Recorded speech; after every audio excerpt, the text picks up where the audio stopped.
Jaya Radha Madhava Kunja Bihari Radha Madhava Kunja Bihari Jaya Radha Madhava Kunja Bihari Radha Madhava Kunja Bihari Gopi Janavallabha Girivaradhari Gopi Janavallabha Girivaradhari Gopi Janavallabha Girivaradhari Gopi Janavallabha Girivaradhari Yashodanandana Braja Janaranjana Danandana Braja Janaranjana Yashodanandana Braja Janaranjana Braja Janaranjana Yamunatira Vanachari Tira Vanachari Yamunatira Vanachari Tira Vanachari Jaya Radha Madhava Kunja Bihari Radha Madhava Kunja Bihari Gopi Janavallabha Girivaradhari Gopi Janavallabha Girivaradhari Yashodanandana Braja Janaranjana Danandana Braja Janaranjana Yamunatira Vanachari Tira Vanachari Jaya Radha Madhava Kunja Bihari Radha Madhava Kunja Bihari Hare Krishna Krishna Krishna Hare Hare Hare Rama Rama Rama Hare Hare Hare Krishna Krishna Krishna Hare Hare Hare Rama Rama Rama Hare Hare Hare Krishna Krishna Krishna Hare Hare Hare Rama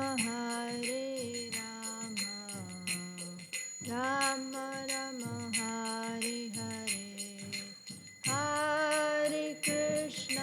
Hare Krishna Krishna Krishna Hare Hare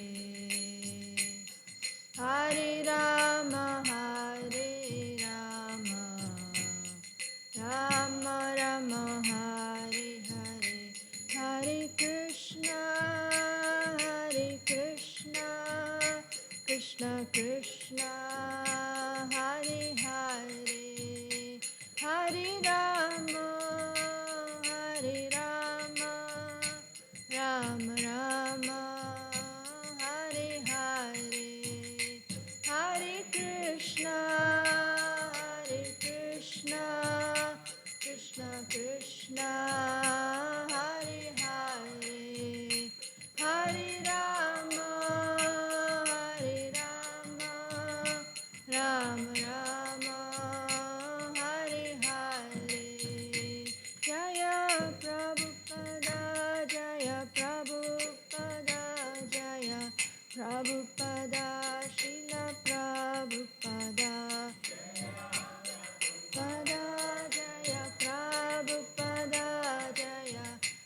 Prabhupada Jaya Prabhupada Jaya Gurudeva Jaya Gurudeva Jaya Gurudeva Jaya Gurudeva Gurudeva Jaya Gurudeva Jaya Gurudeva Jaya Gurudeva.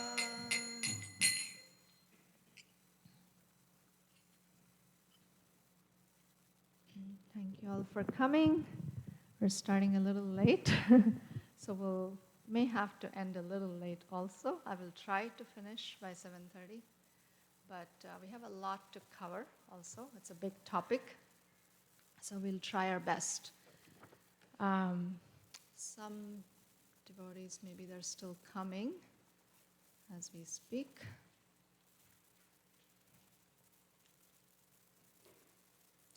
So today's topic is, does God exist? And is Scripture the Word of God? And before we get into today's topic, we'll just quickly recap what we did last time, right?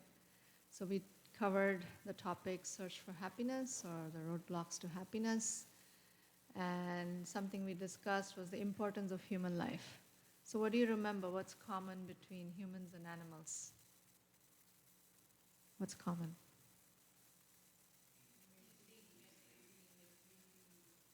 Eating, mating, sleeping, defending. Very good.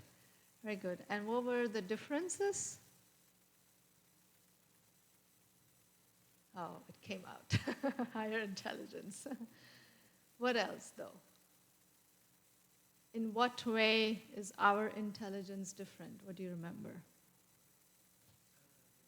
Huh? So we can inquire into self and?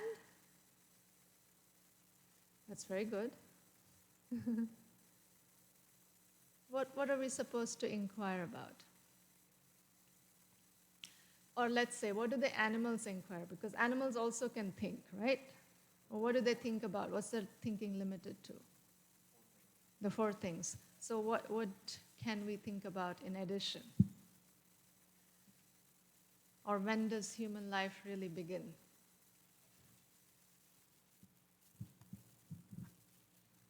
Does that strike a bell when I show that?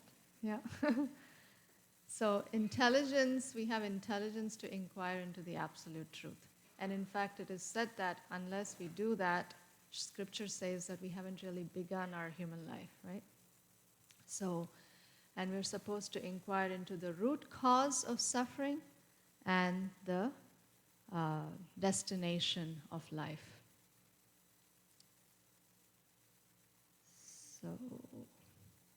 So part of what we talked about in this context is also problems, because we said that everybody wants happiness, but yet we're not getting it. And part of what stops us from experiencing happiness is problems, right? Because we'll say, yeah, this is nice, but this happened. And so because of problems, we're not able to really enjoy. So we defined after that, what are some real problems too? What criteria must they satisfy? Do you remember? Common to all and? Unavoidable. And no one must want it, right? And so what are the real problems of life?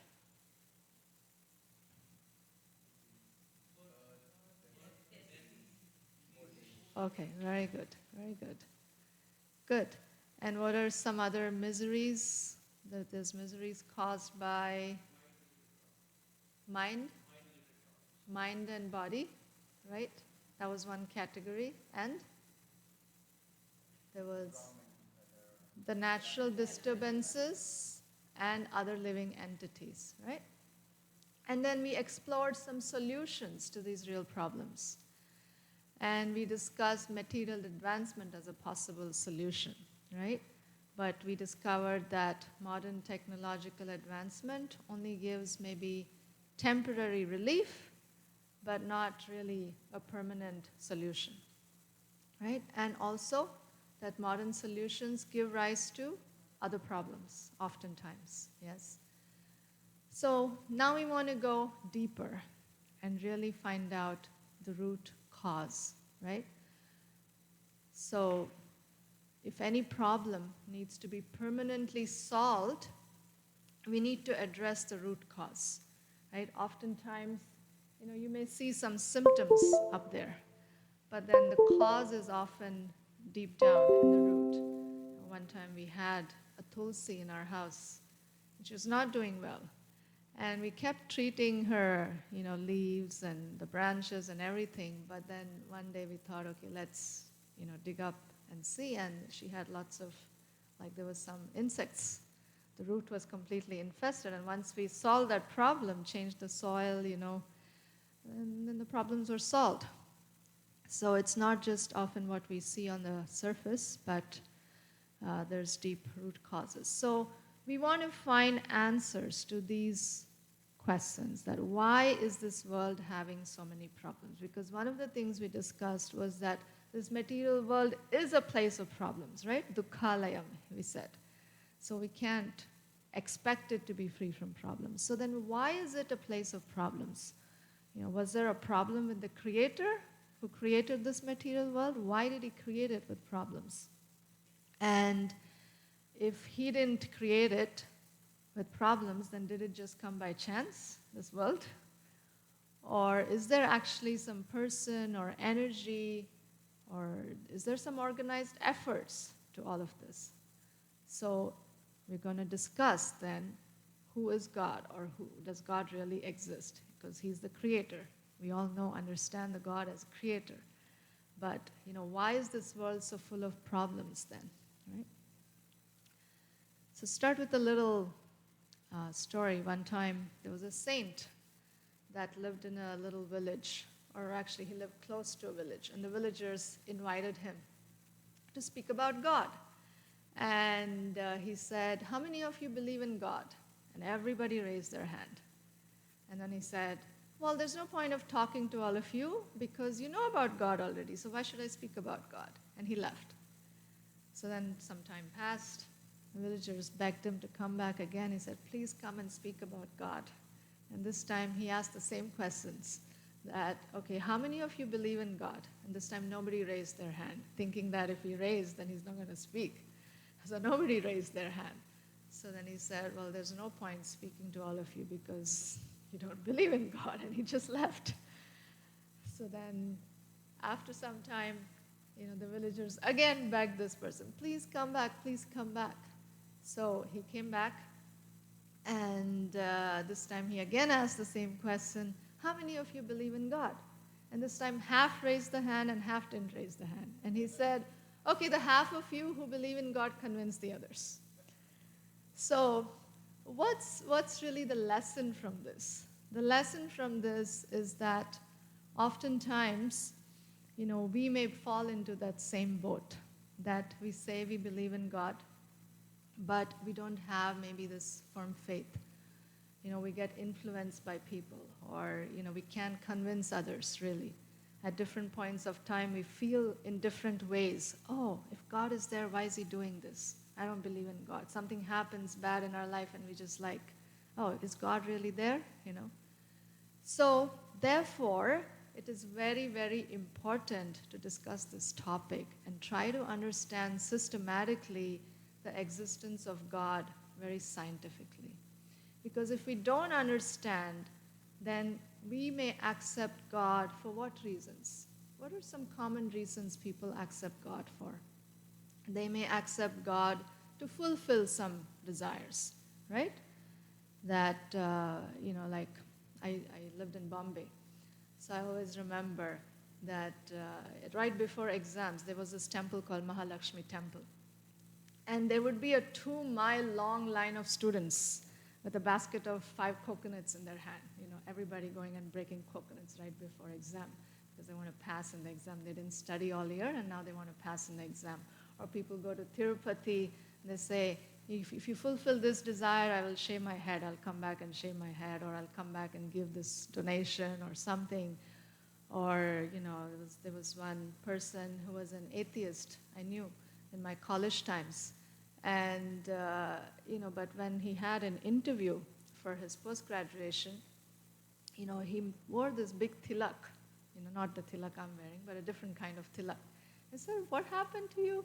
Why are you wearing tilak? You don't believe in God? I said, well, the interviewer, wears the same tilak, so I just want to get some good points, I want to get the job or post-graduation. So oftentimes we may do it for this reason, if we don't fully understand who God is.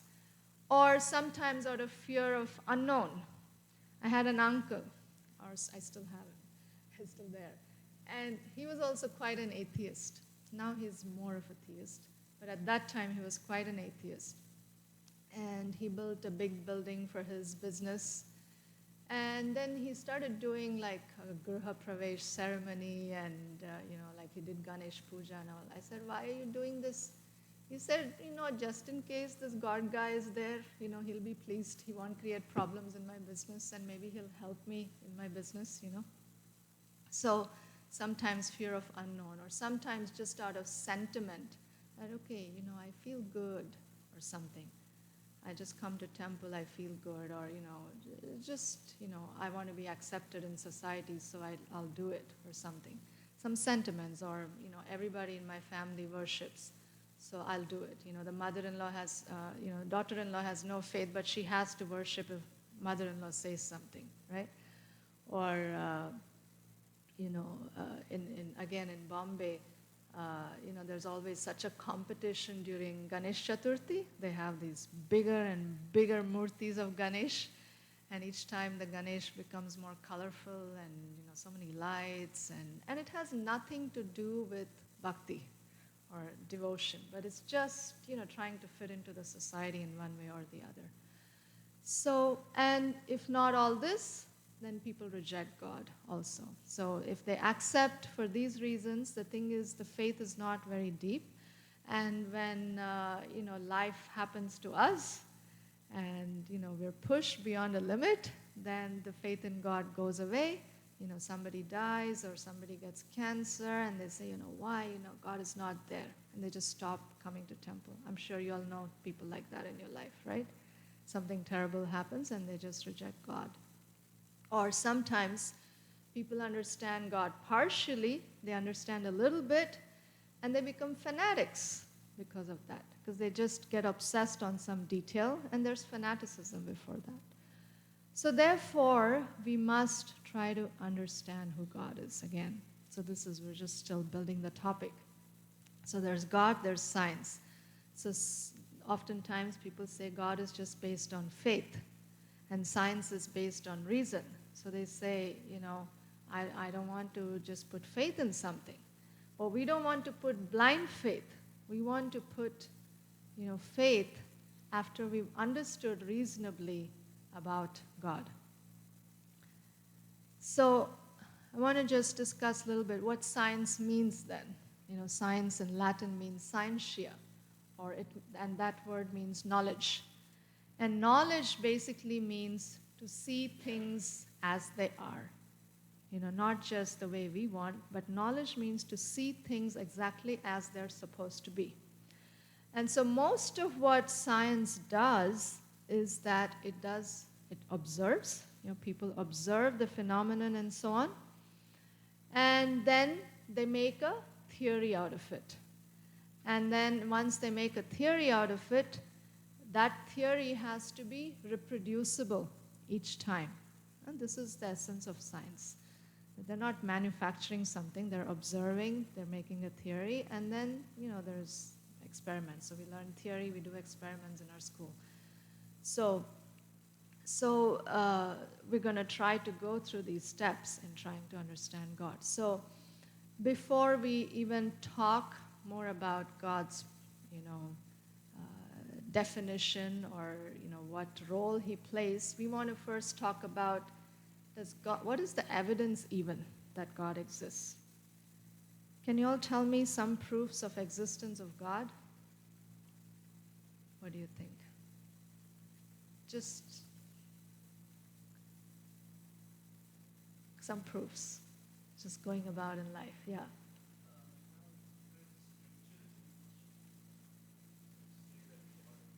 Okay.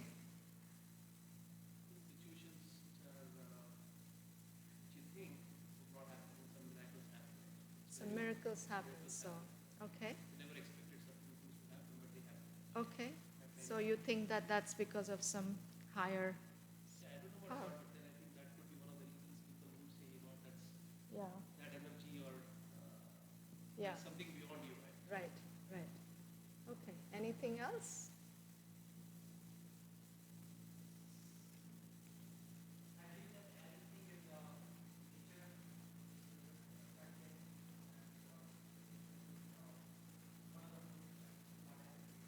Very good point. Very good point. Excellent point. Anyone else has anything else? You have something? He's the only truth. But what we are saying is, what's the proof? Because if you just go tell a person he's the only truth and he's going to tell me that, okay, show me how. And that's what we're discussing, right? Yeah. Where our thoughts are coming from. Okay, good point. Good point. Okay. Okay. Very good. Very good. Very intricate. Yes. Yes. Yeah. Right. Excellent point. Very good. Very good points. So we'll just go through some points here that I have here. So for every urge, there's actually a fulfillment in nature. So this is just common kind of understanding that, you have thirst, there's water, there's hunger, there's food, there's union with opposite sex, or, for everything there is, for every biological need, there is an answer. There's a fulfillment in nature. And even we see that even in the most Aborigine kind of tribes also, we see that they always have, faith in something higher. Even they worship, sometimes they worship a tree or a cloud, or, but they have this faith that, okay, there's a higher energy beyond us. They take shelter of some higher power, right? And then I have creation actually implies a creator. We'll go through these points in a little bit more detail. That laws imply a lawmaker, organization implies an organizer, and design implies an intelligent designer. So we're going to go through each of these. So suppose I gift you a watch. I'll give you this watch here. It's a very expensive watch, by the way. So when I give you a watch, what's the first thing you're going to look at, usually? What do we look at? Oh, we look at time, but even before that, suppose I just gifted you this watch. Okay, you look at, the features, and then you may also look the company, like the brand. So who made it, right? And suppose I tell you, nobody made it, I just found on the beach on Lake Michigan or something, Are you going to believe it? No. A watch has a watchmaker. So any creation, it implies a creator.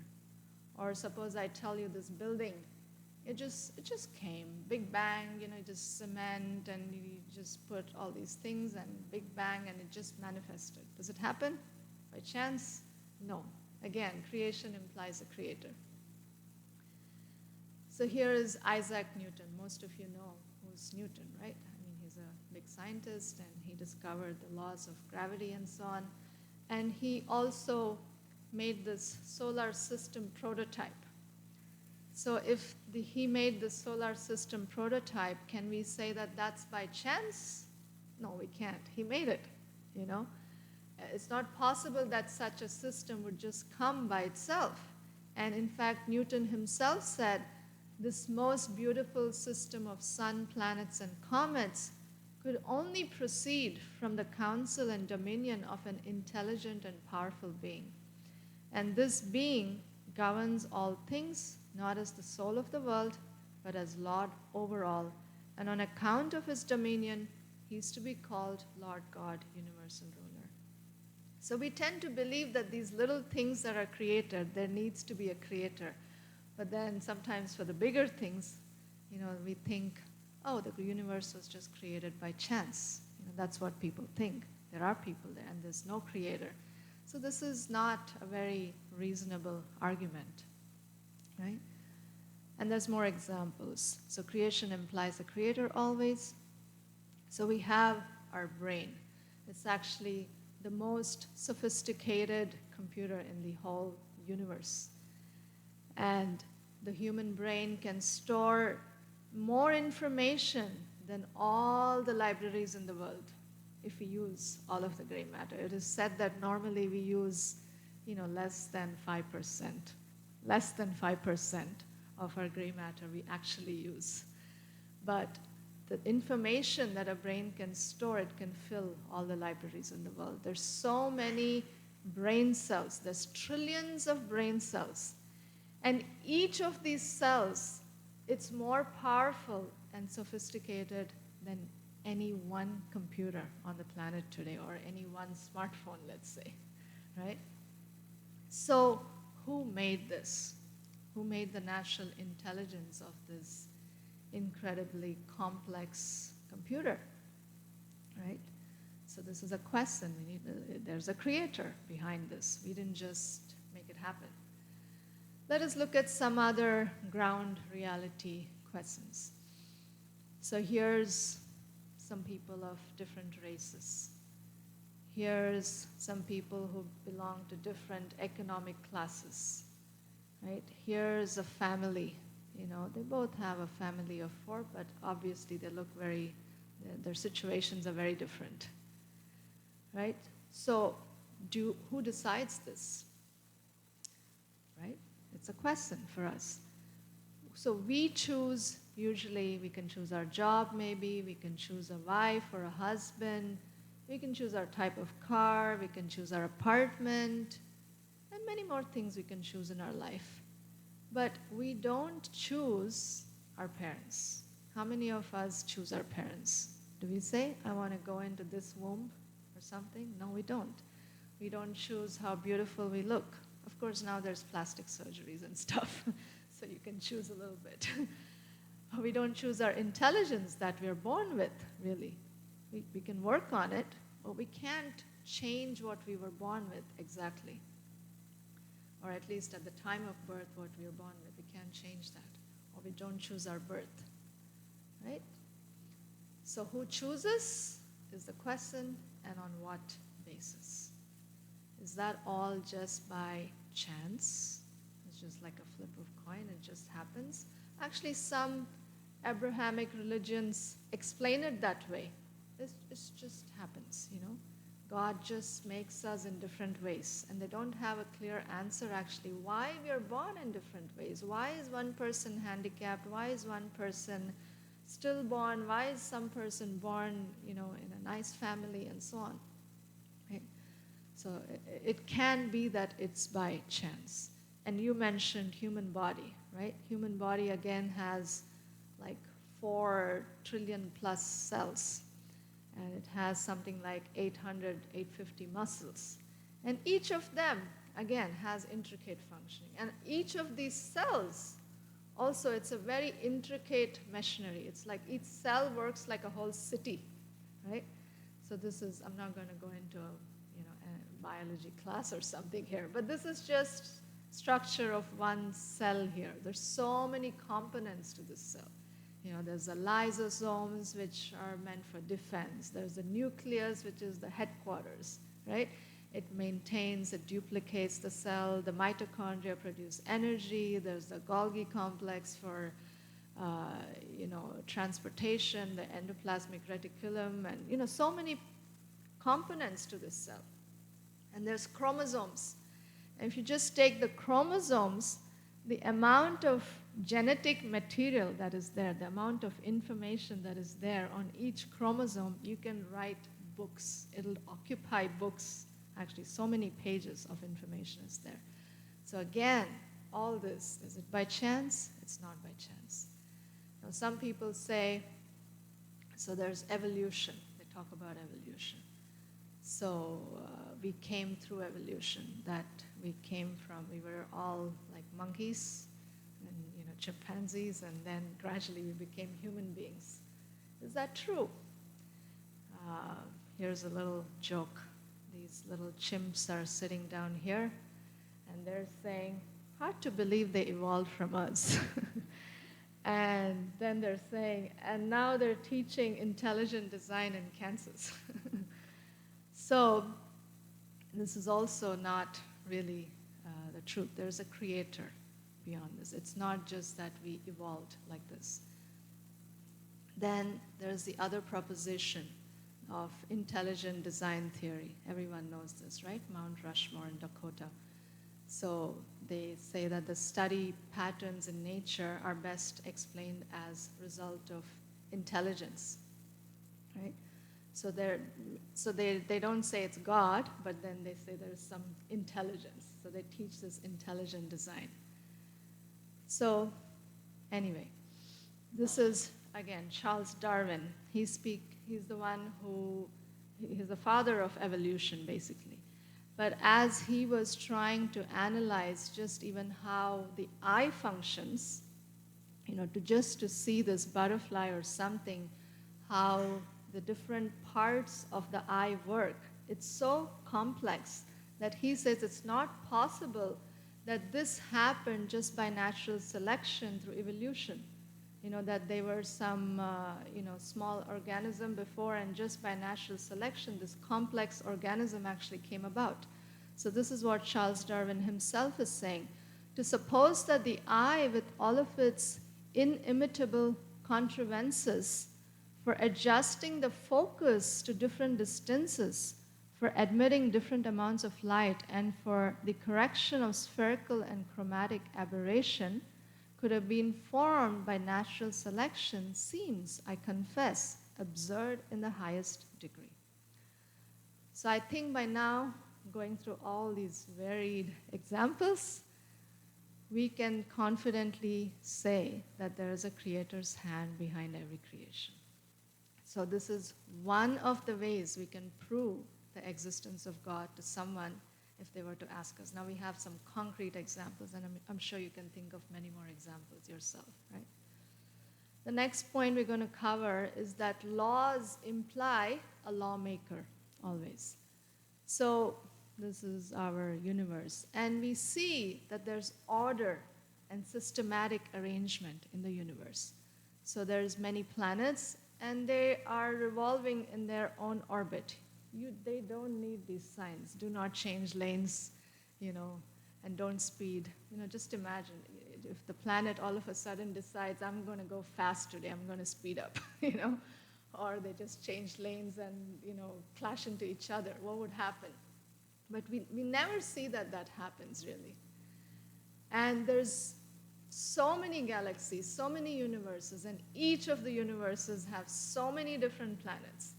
And everything is functioning just as it's supposed to function according to the laws. So that's just at a universal or macro level. We have so many laws of mechanics, right? We're not going to go into the details of any of these laws, but just to show there's so many different kinds of laws. There's laws of physical optics. There's laws of thermodynamics, right? So there's so many laws in the micro world and then in the macro world. And all of them are working perfectly. They're precise laws of mathematical accuracy, and they're governing this world. So in this world, also we create some laws, right? We have some traffic laws. Just see, if one day, the light doesn't work for a few hours, especially in a busy intersection, it's total chaos, right? This is just when it just stopped working. But after some time, it's going to look like this. And many intersections in India look like this, actually, where, even there's a traffic light and there's a cop I've seen. I was in Vrindavan last year for some time. And Vrindavan is a very small town. And there's a cop standing right there. And this is the scenario of the intersection. So anyway, so in one small place, if one small law doesn't work, it's a total chaos. So can we imagine if the nature's laws don't work properly, how chaotic everything would become? There was actually one, I was a Russian scientist, but Russian or German, I get mixed up. But anyway, he went to India. He was an atheist. He went to India, and he stayed there for some time. And then he stayed for about a month. He went to different places. And at the end of 1 month, he said, there has to be a God. That was his conclusion after staying in India for 1 month, because he said, my God, I mean, if so many people are coming back home alive each day, with this craziness in the traffic, it's just simply not possible. They are being protected by God. There's no other way that this can happen. So just imagine, if the law of gravity fails one day and we all start like flying around or something, or the law of thermodynamics fail and you put a pot of milk to boil and it just doesn't boil, it just sits there and you wouldn't know what to do. So, all these laws, if they don't function even for one day, it just wouldn't work. So it's very clear that there is a lawmaker. And to propose that there is no lawmaker and these laws are just existing, it's not a very, again, reasonable argument. So this is another way now you can convince people that there's God. The next point, okay, so the law implies a lawmaker, right? So nothing is possible for anything to be organized. It's not possible, again, without an organizer. And intelligence always means that there is an intelligent person behind it.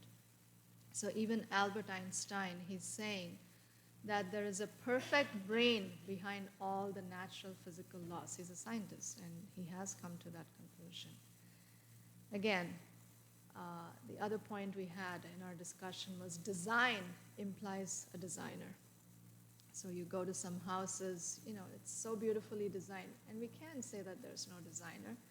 So sometimes we say there's a designer for this, but there's no designer for this, right? Is that, again, very reasonable? Or there's a designer for, this ship, but no designer for this, those who naturally swim. So many examples you can give. There's a designer for this rose, but not the real rose. For the painting, there's a designer, but then no designer for the real rose. So again, this is also not a very reasonable argument. And here is William Thomson, another scientist. He discovered actually our temperature scale.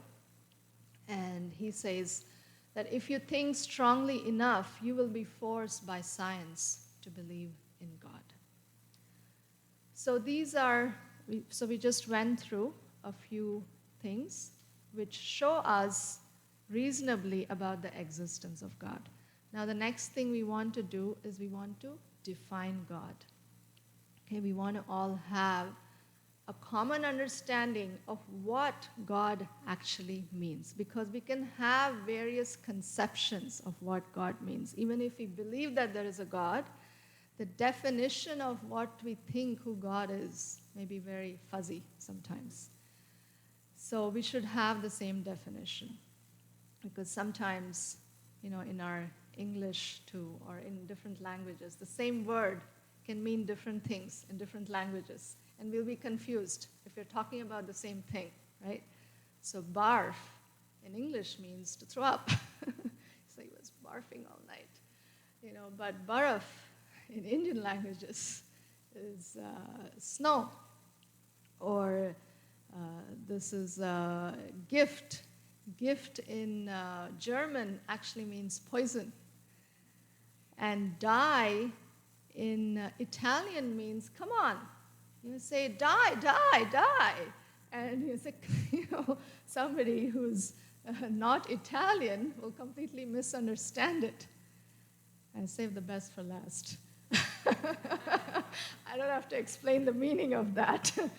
But in Danish and Norwegian and Swedish, this word actually means speed.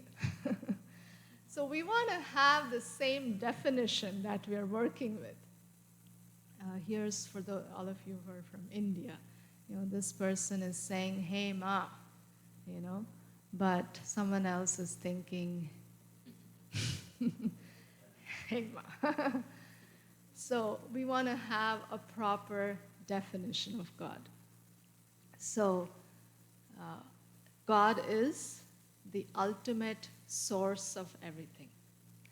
So we have parents, and our parents have parents, and if you just keep going like that, you have to reach a point where this person, or God, has no parents. He's the source of everything.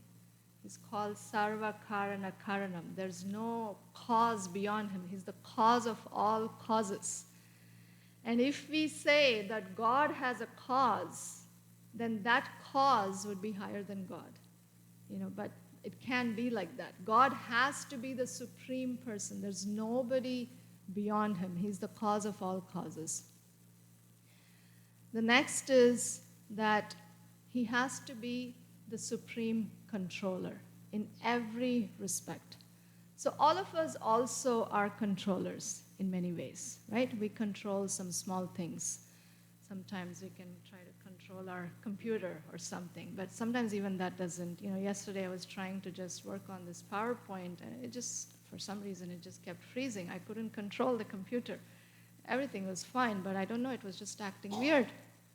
Or, a father may have some control on the children, or the husband may have some control on the wife, or, something like that. But, we can't really control everything. Or we can control some things, and actually for some time.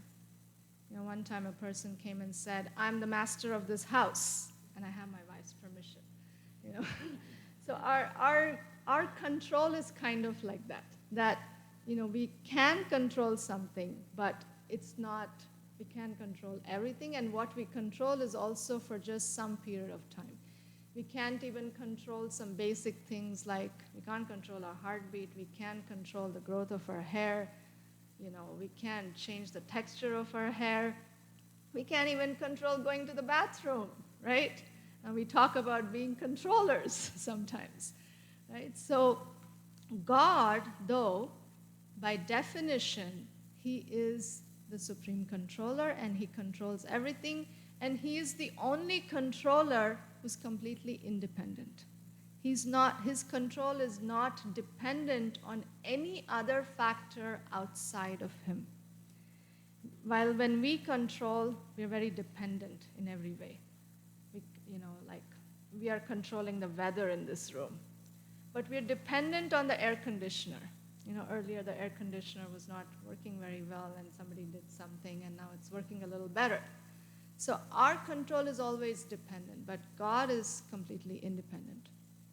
The next item is that God must be the supreme proprietor. So we may think again that we own something, right? We own a house, or maybe we own a car, or something like that. But are we the real owners? Tomorrow the government can come and decide to build something else, where I'm staying. I don't have much control. I just have to surrender my house. They may give some money to buy another house, but I'm not the real owner. There's always higher and higher owners, but God is the complete owner. Or sometimes this often happens in India, especially. You go in a bus or something, and people are fighting over my seat.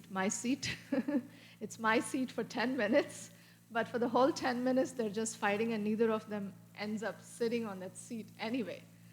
And so even if we do have ownership, it is not, forever. So sometimes we may own things for all of our life, and yet we can't take those things with us, when we leave this body. So we are just temporary owners. We have properties, we have facilities, but there's multiple owners for all these things. But God is the owner eternally. Prabhupada would like to tell a story sometimes of, he had this person who had a glass factory, and he would say, I own everything. And Prabhupada said, really? Where do you get the raw material from? Well, I just go get the sand and get silica out of it and all that. He says, but you don't own the sand. Somebody else owns the sand. God owns that sand. So you're a thief, actually. So the next is supreme enjoyer. And what does it really mean to be a supreme enjoyer? That, like, we can take the example of maybe like a hotel or something. There's many people working, and they're also enjoying, but there is the owner of the hotel. He is the supreme enjoyer. So all these other people who are working for him, they're also getting paid, but they will get paid or they will get enjoyment as long as they're serving the owner of the hotel, and they're actually cooperating with the real owner. And in that lies their enjoyment. But if they choose to stop cooperating, their paycheck goes away and their enjoyment goes away along with it.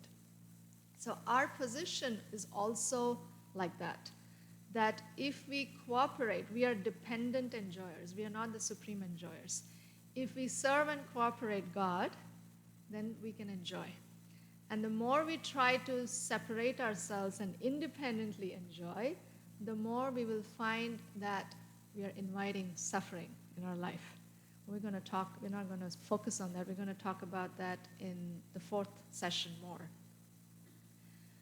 So the only, and to be an enjoyer, you actually have to own something, right? So all these things that we're discussing, all these factors need to be present. It's like all or none, So if you want to enjoy fully, then you also have to be the proprietor. If you don't own something, you cannot actually enjoy that something, isn't it? Can you just, I go to Prabhu's house. He's sitting in the back, Srivala Prabhu. And he has some paint colors in his house. And I just say, well, I don't, when I come to your house, I just don't like the color of this wall. And I just decide to start painting his walls up or something, because I want to enjoy while I'm at his home. I can't do that because I don't own it. So unless we own something, one cannot fully enjoy that something. And also, the proof of proprietorship is in control. If you truly own something, you should have full control over it. If you have a car, you should have the key to it, and it's under your control. And one cannot get full control if one has not created that something also, right?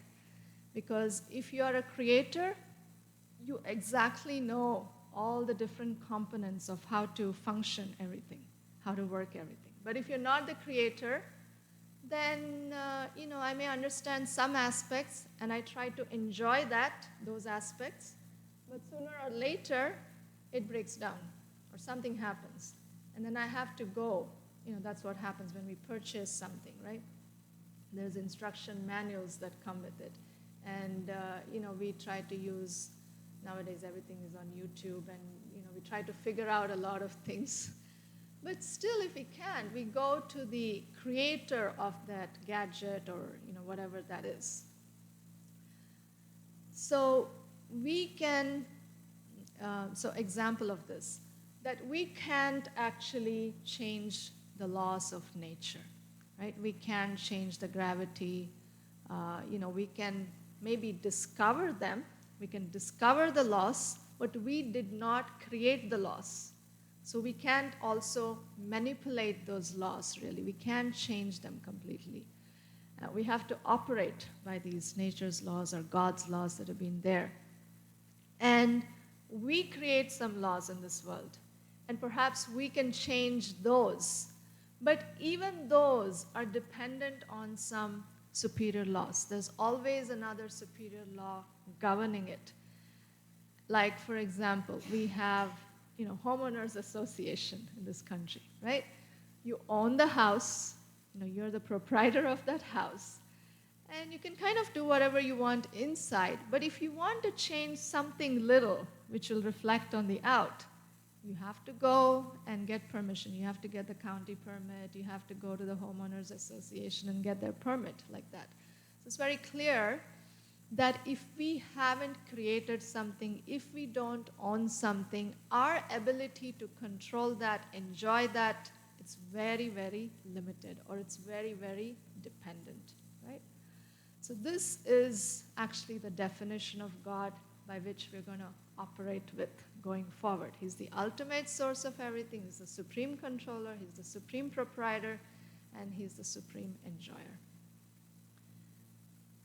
So, does any of you know somebody who qualifies this definition of God? That anyone you know of actually qualifies this definition of God?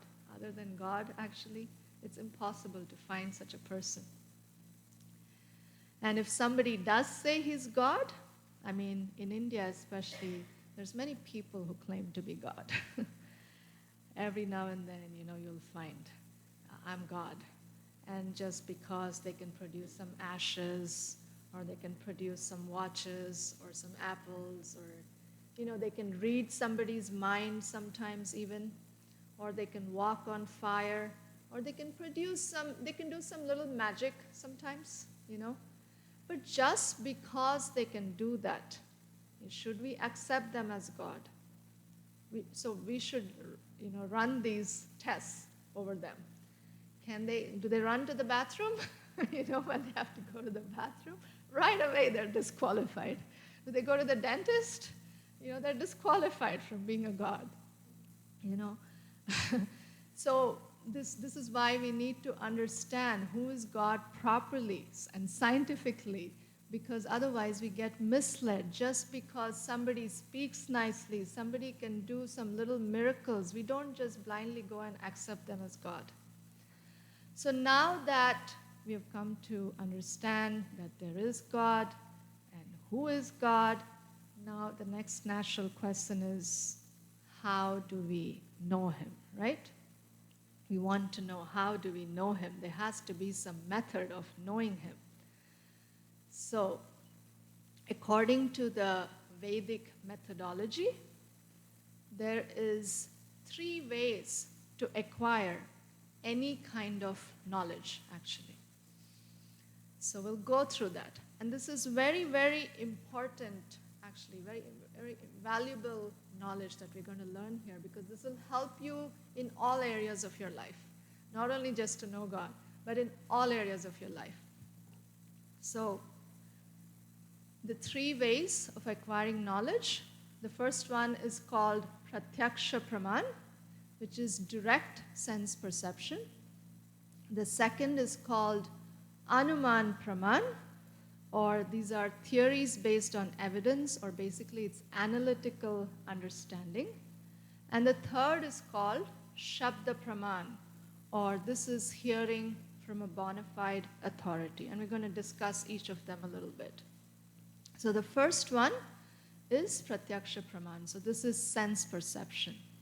Just like, like a child is taught, when he's very small. Okay, this is a bus, this is a car, this is a train, this is red, this is blue, this smells like this, and this, this is smooth, and this is rough. We teach them all these different sense perceptions. And we all, so we are seeing things, and based on what we are seeing or touching or feeling or smelling, we are acquiring some knowledge. So this is wonderful. But this kind of knowledge has some limitations. Why does it have limitations? Anybody knows? Why this kind of knowledge has some limitations? Senses are imperfect. That's what the scriptures say. That the scriptures say that all human beings have 4 defects. And the first defect is that we have imperfect senses. The second is that we have a tendency to become illusioned. That means we tend to accept that which is not. It's not the reality, but we fall under illusion. The third is that we commit mistakes. And the fourth is cheating propensity. So, imperfect senses. Can anybody think of some examples of how we have imperfect senses?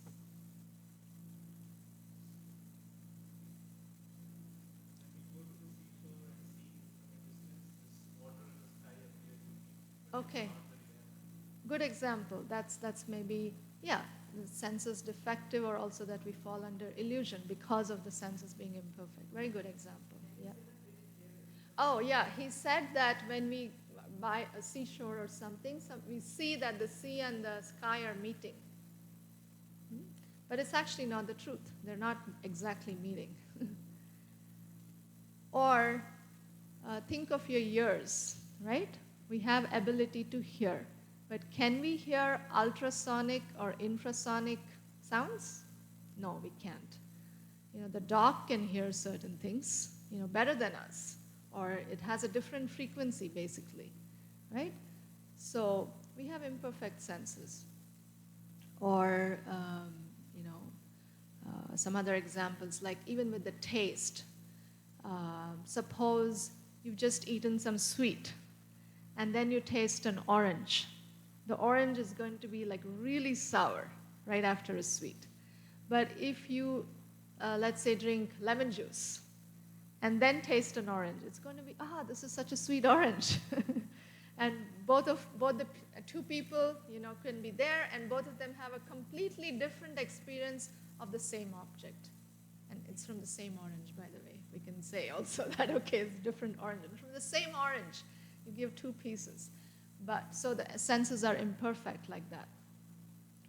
Many examples can be given, but we want to also keep going, and I want to leave time for questions. But you can think of some further examples of how senses are imperfect. Or what's an example of getting illusioned?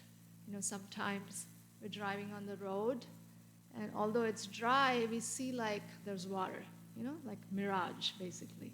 We get illusion. Or sometimes in dark, this is an often given example in scriptures, that in the dark we see the rope to be a snake, right? So we become illusioned. Or commit mistakes. Again, because of imperfect senses, we commit mistakes. We can't see properly. We can't assess properly. So long ago, the scientists thought that the stars are basically, just like a crystal globe with pinpricks or something. That's how they thought. Or they considered electricity and heat to be fluids.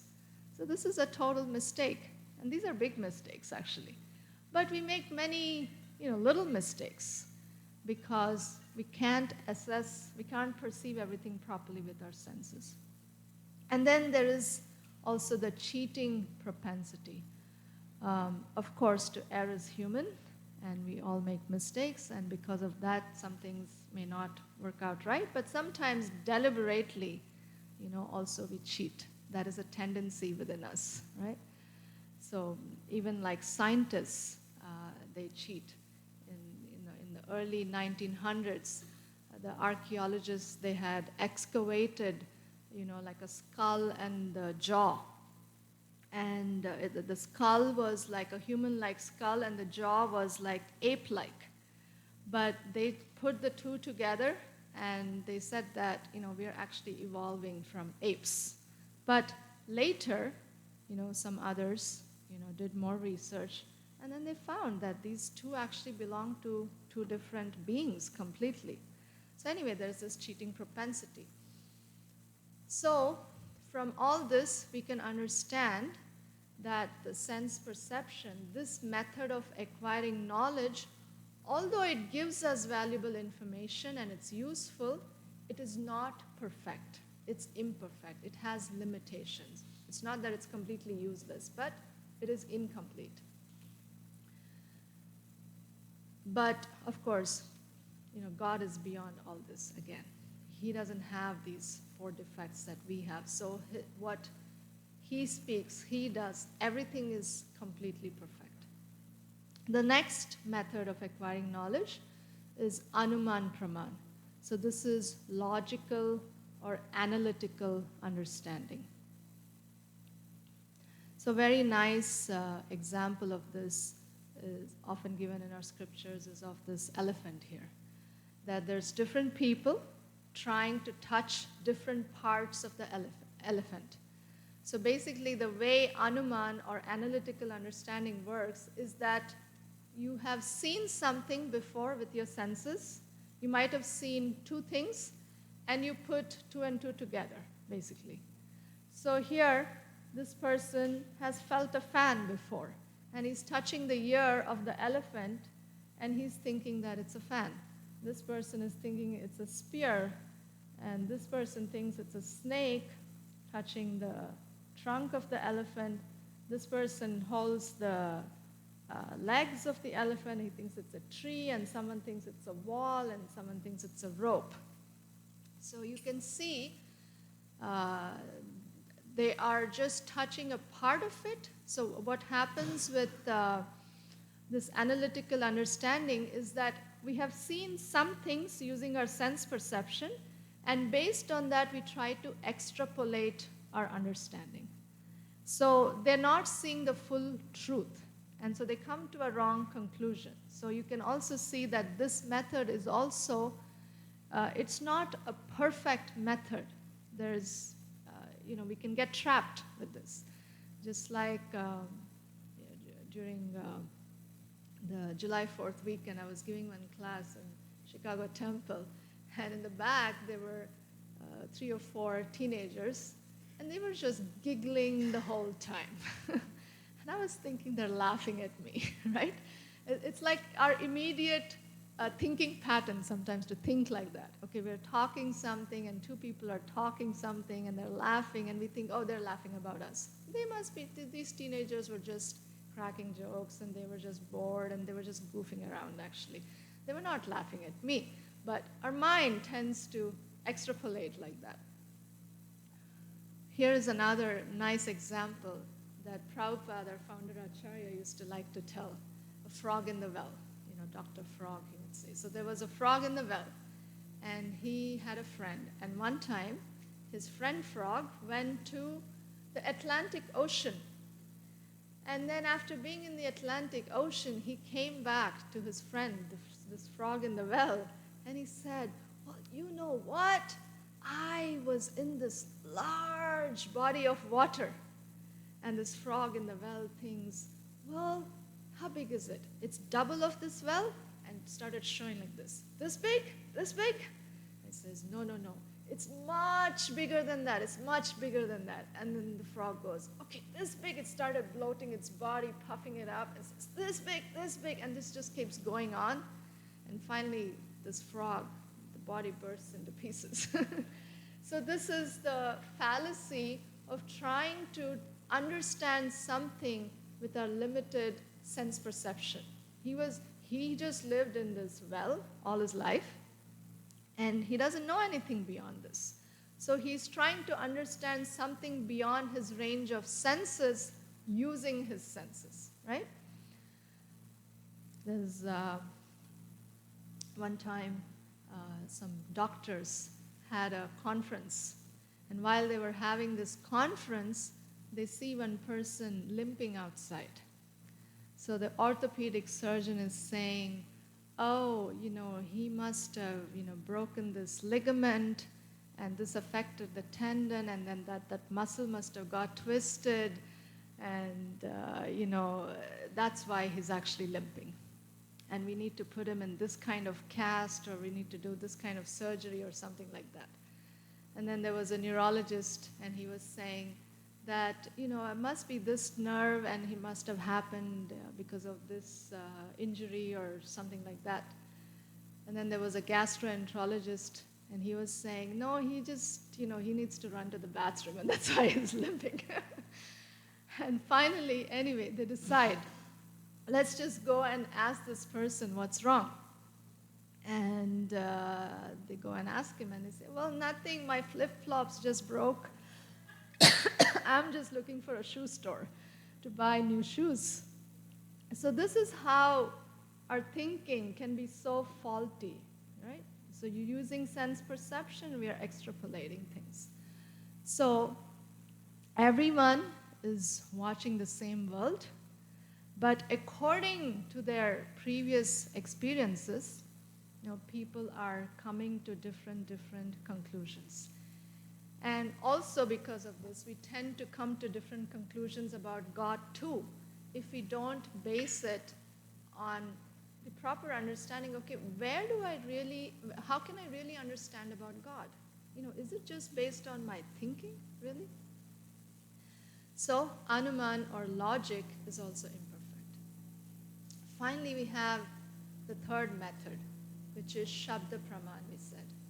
And this is basically the method of hearing from authority. This is our third alternative. And authority is always reliable. It proves the test of time. Just like even in this world, suppose something happens out there, some incident, some event, some big political event or some natural catastrophe or something, we don't tend to rely usually on the local news channels. We rely on some higher kind of news channels, like maybe CNN or BBC or something like that, right? So we look to authorities as being reliable. Or you may rely upon your Gazette newspaper much less than you would rely on New York Times or Washington Post or something like that. Or if you have a heart problem, you're going to rely on what the cardiologist says much more than what a neurologist says, even if he's your uncle. So we rely on authorities. So if in this world, for very small things, like we want to get accurate report of something that happened, we rely on authorities. So we really need to seriously question ourselves that when it comes to this all-important person, God, why is it that we don't look to authority so much? Everybody has an opinion about God. Even if they don't have opinion about anything else in the world, they may say, oh, I'm not an expert in this. But if you ask them about God, everybody is very willing to give their opinion.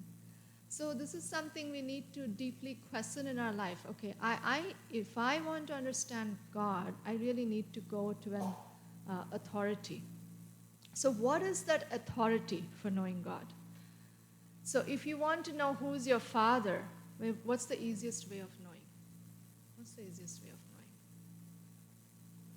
Huh? Ask the mother. It's the easiest way. Just hear from the mother. Of course, some of us may say nowadays, yeah, we can do genetic testing and all that. Okay, how many men do you have to go and test in the world? And even, you were to test men, maybe somebody close to you will say, okay, these are some possible people. Even in that case, you're using an authority, you see? Even if you're limiting to a pool of people, okay, I'm going to test these people and find out who my father is. But you're using some kind of authority. Otherwise, not possible. How can you test in the big world? And easiest way is just ask your mother. So similarly, if we want to know about our true Father or God, or who's God, or who am I, or what is matter, what is spirit, what is the purpose of my existence, we should ask the mother. And the mother for understanding God is actually the Vedas. So this is the source, actually. This is the Shabda Praman, or authority to know about God. And when we say Vedas, we shouldn't think of it as just something like it's Indian. It's just for Indian God. It's not. Vid, the word vid actually means to know. And Vedas are this vast body of knowledge which contain everything about everything, basically. There is no knowledge beyond Vedas. And these Vedas have not been compiled by human beings who have these 4 defects. The Vedas are actually considered to be the breathing of the Lord. And this Vedic knowledge was given into the heart of Brahma, when he did a lot of tapasya. This Vedic knowledge was revealed, and then it's been passed on since then. So this is our basic authority. I want to just present two other things about gaining knowledge also. There's two processes. There's the inductive and the deductive, okay? So the inductive process is the ascending process, where basically to find any truth, we're using our own endeavor, right? So Anuman and Pratyaksha Praman come under that. But the deductive is that we learn the truth by accepting an authority. So Vedas, or to learn about God, it cannot be an ascending process. God is described as adhokshaja. Adhokshaja means one who is beyond the range of senses. So if you want to understand somebody beyond the range of senses, we cannot just use our sense perception. We have to accept the Vedic authority. Otherwise, our story will be like the frog in the well, right? So Shabda Praman is basically hearing from bona fide authority, and we accept the Vedas as authority. Why? Because they contain this axiomatic truths. Axiom, those of you who understand this word, axiom means that it's a truth that is not dependent on any other truth.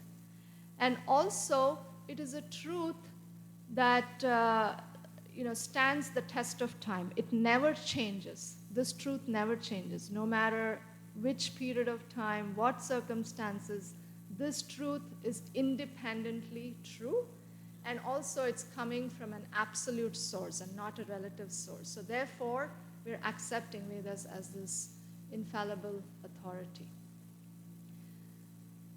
And therefore, it's also infallible. Vedic knowledge is infallible because its authority is infallible. So some just little examples to give you just some understanding of this. So some proofs that something that was mentioned in our Vedic scriptures long, long ago, scientists have discovered that much later.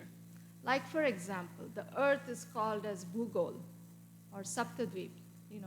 Saptadvip means 7 islands. And Bhugol is that it's round in shape or it's spherical.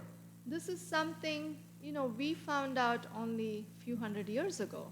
But this was already described within the Vedic scriptures. So it's an axiomatic truth. Or even like when I went to school, there were a certain number of planets I studied in the solar system. But now there's many more planets. But all these are already described within the pages of Srimad Bhagavatam. Or cow dung. Cow dung is, considered to be very, very pure, right? But normally, the stool of any animal is considered very impure. And so some people had objection to this. What is these Indians, they're just putting cow dung all over their house.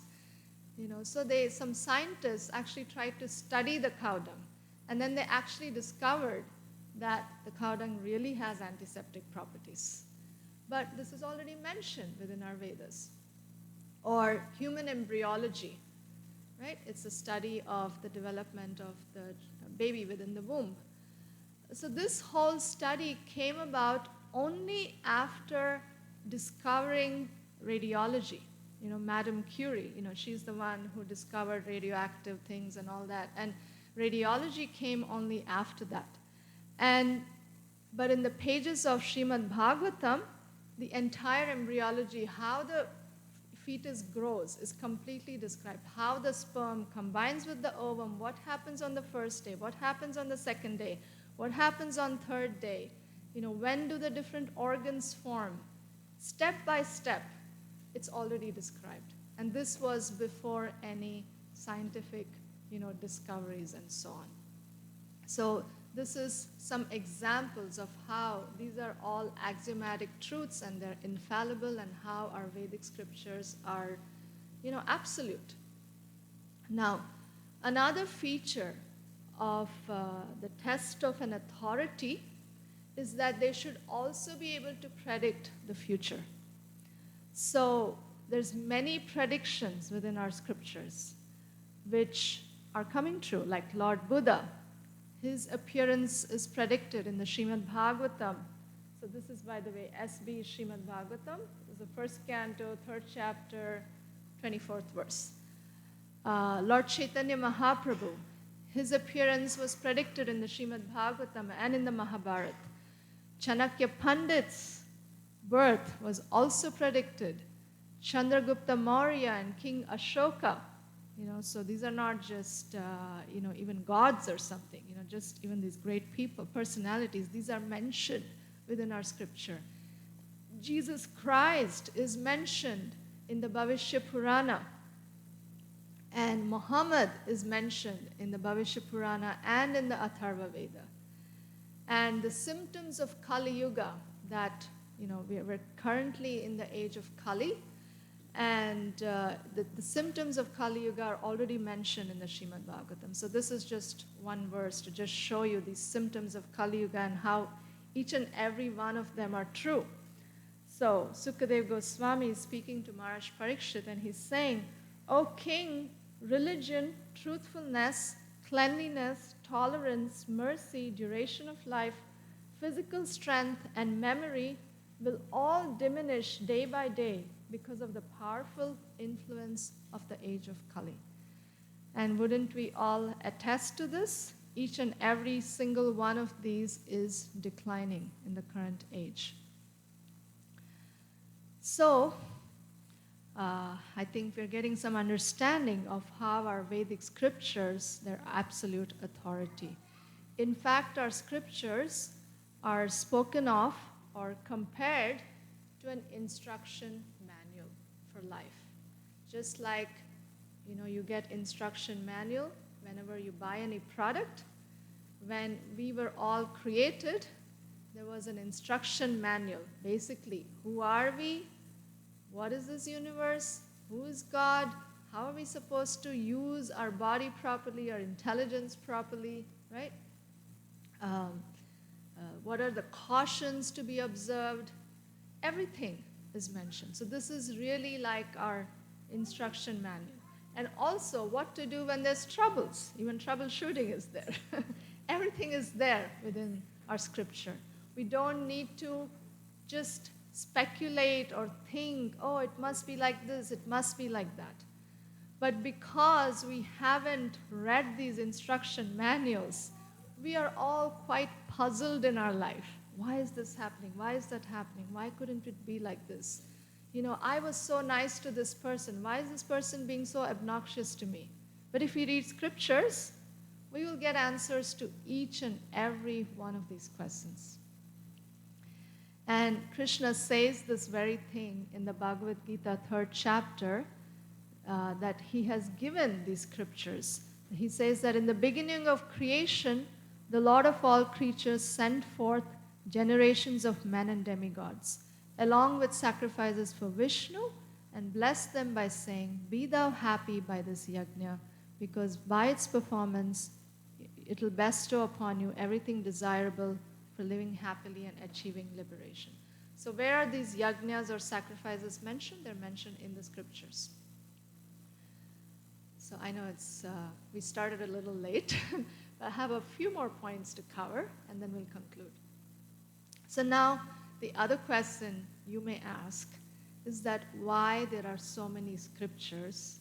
When we buy a product, the manufacturer does not give different instruction manuals for each person. But why is it that there are different scriptures, right? So this is a reasonable question to ask. And what are the differences? And why are these differences there? And every religion seems to claim that their scripture is the word of God. So why is this multiple scriptures? So, in one sense, actually, there is no difference between the different scriptures.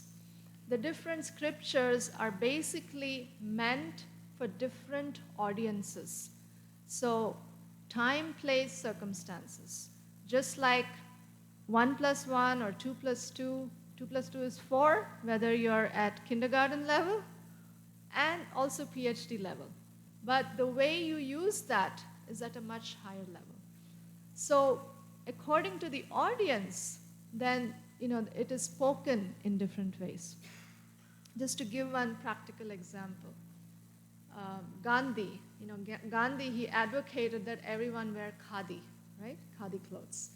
So why did he do that? He wanted to promote self-reliance, and he didn't want us to, just pay these exorbitant prices to the British who were manufacturing things and jacking up the prices. So now if somebody is a follower of Gandhi, it can be two ways. One person can say, well, Gandhi said wear khadi.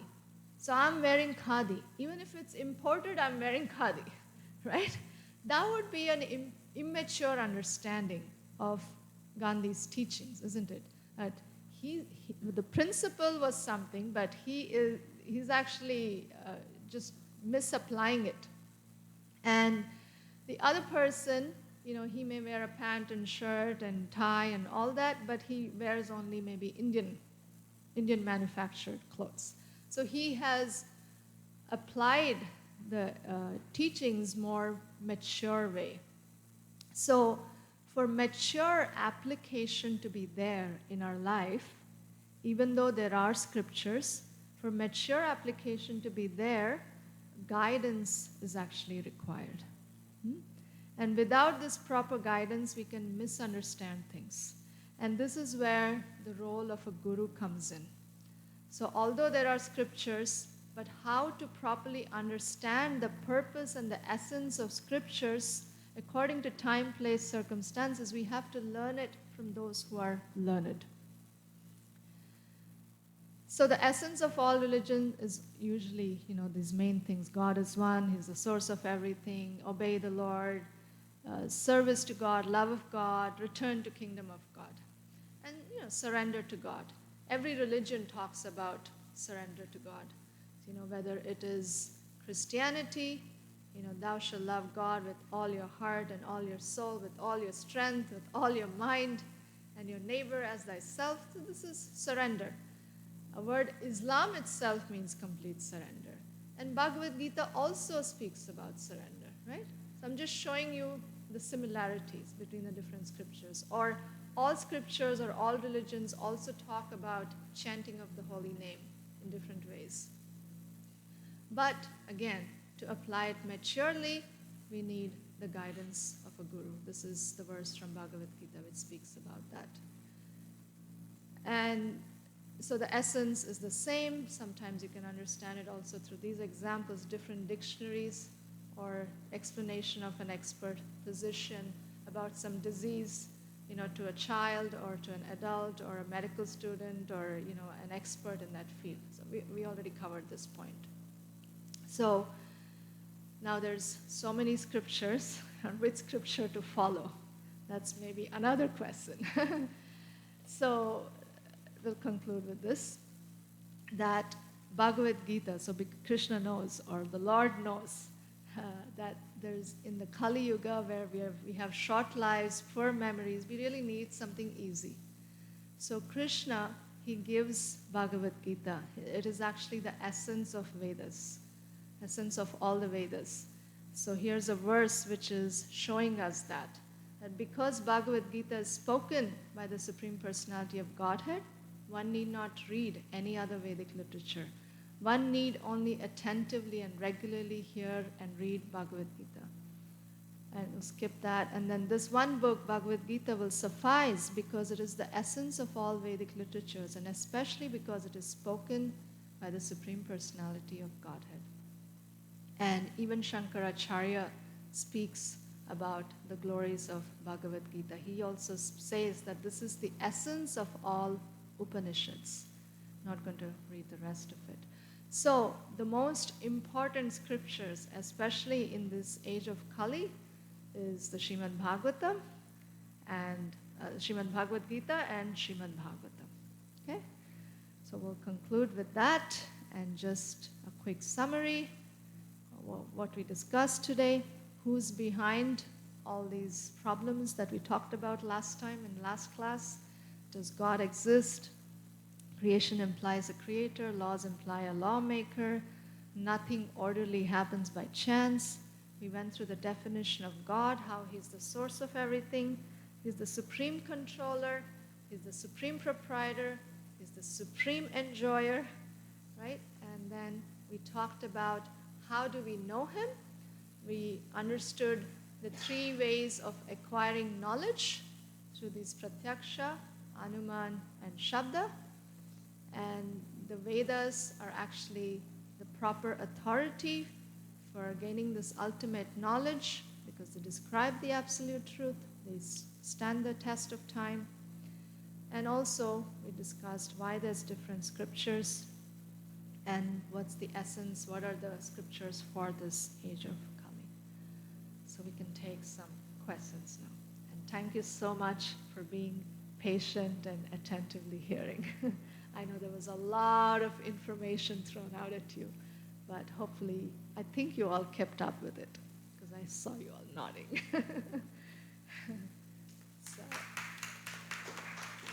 any questions or comments? Yeah. While we did see that God exists and we were able to scientifically prove and show that, Yeah. other side of it, some people would question, which is for every creation there is a creator. Mm-hmm. The creator is usually seen. Right? I mean, like if we talked about that building, right? You Mhm. should think, it does not stand up to it. So somebody created, maybe there was an architect, there was a person who owned it, and maybe you know who Yeah. owns a person. Yeah. In this case, such a amazing thing we are talking that there is a person like God. Why do people not see Him? Right? I mean, like, why do you not see the Creator? Why do we That's- not see the Creator? Yeah. So your question is, if God is there, why don't we see Him? Correct. I mean, like every other creation that you talk about, you know who the Creator is by name, by entity. Not necessarily. I mean, yeah, maybe we know the name, but have we seen them? No. We read about them. Did you see Newton? I didn't. I mean, like, No. But we know the name. And how did we learn about him? We learned from books. We went to school, we were taught about Newton, what he did, and then we saw these laws operating. And so we have this faith now that, okay, Newton was there. So similarly, we are also showing right now that God is there, and there's a way to know him, by what symptoms to know him, how to know him, right? And we cannot see Newton. Maybe we've seen his pictures. But of course, God is much more than that. To also see God, we need the eyes to see God. So we cannot see God also, so this is the bigger topic, but we also cannot see God with our material eyes. We need to have spiritual vision. And then maybe the next question is, how do we get that spiritual vision, right? And that knowledge is, again, given within the scriptures. Because there are people who can see God. There are people who can understand God. And it doesn't also have to necessarily be just the physical vision alone. You see?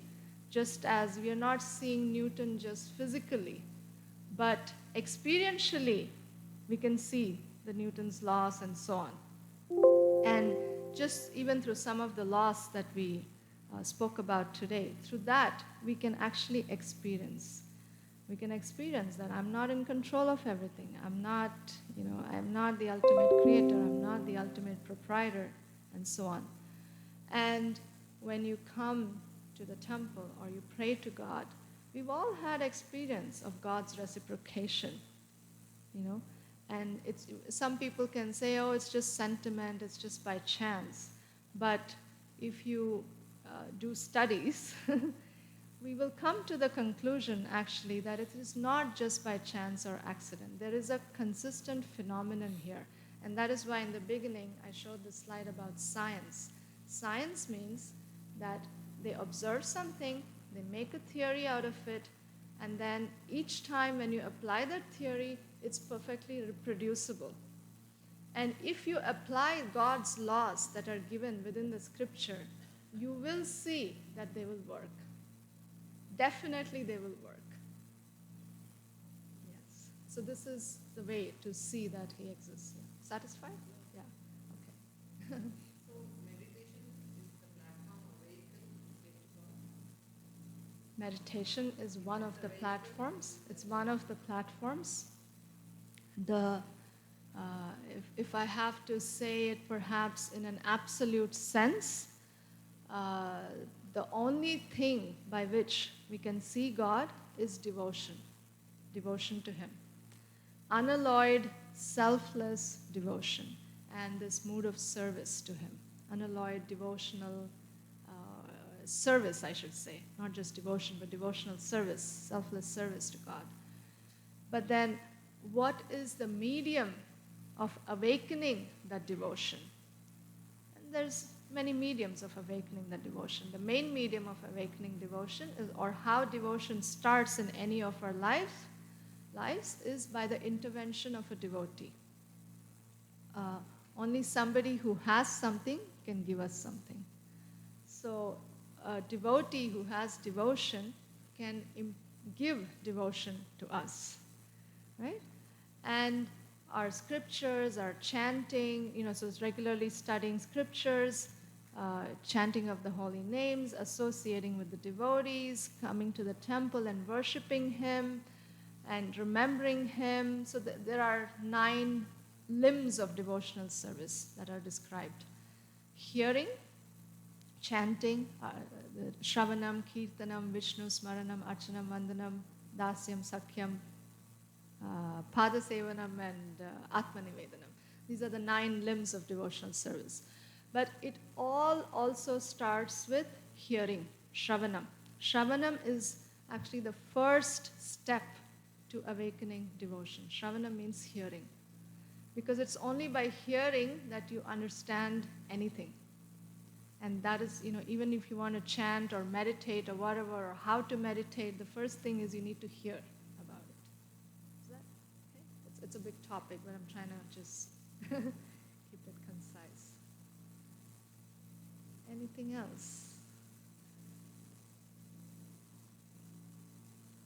Everyone is convinced? Or everyone is too sleepy and hungry and they want to go take some prasadam? Still processing it. Still processing. There's a lot to process. Yeah, there's a lot to process. Any reflections from today? Any you would like to share?